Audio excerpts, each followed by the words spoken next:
Good morning, everyone. Today's topic is different forms of cyberbullying. Cyberbullying isn't limited to just one kind of behavior. It can appear in many forms and affect people in different ways. Let's begin by discussing what forms of cyberbullying you think exist.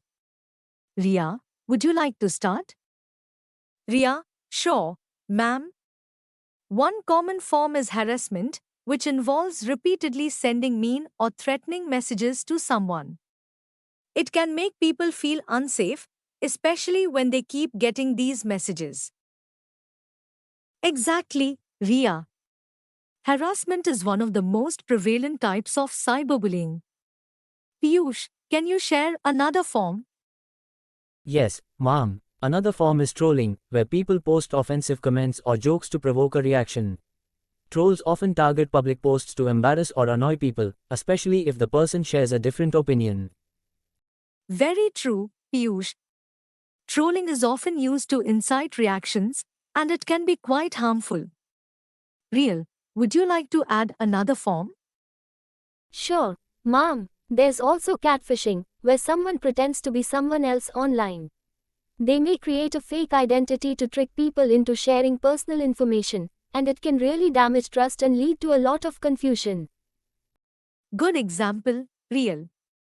Catfishing can deeply impact a person's trust and sense of security. Amit, do you know of any other forms? Yes, ma'am. Another form is outing, where someone shares private or embarrassing information about another person without permission. This can include screenshots of private messages or photos, which can be humiliating for the person affected. Very important point, Amit. Outing violates privacy and can have serious emotional consequences. Now, let's discuss why these forms of cyberbullying might be harmful. What do you think the effects of these types of cyberbullying are? I think they can make people feel insecure and isolated. When someone's harassed online, it's difficult to escape from it, and it can make them feel like they don't have any privacy. I agree. And with trolling, it can make people feel afraid to express their opinions. It's like their voice gets suppressed because they fear negative comments or ridicule. Those are significant effects, Ria and Piyush.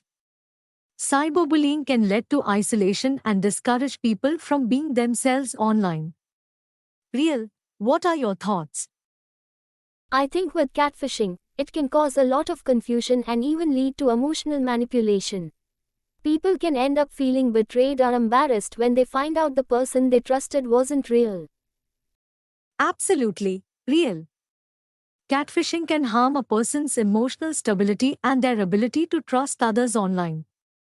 Amit, any other thoughts? I'd say outing can damage a person's reputation permanently. Even if they try to delete the information, it can still be shared widely, and they have no control over who sees it.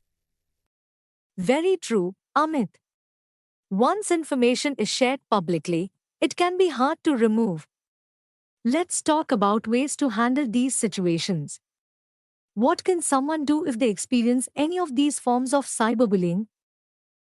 I think ignoring or blocking the person is the first step, especially in cases of harassment or trolling.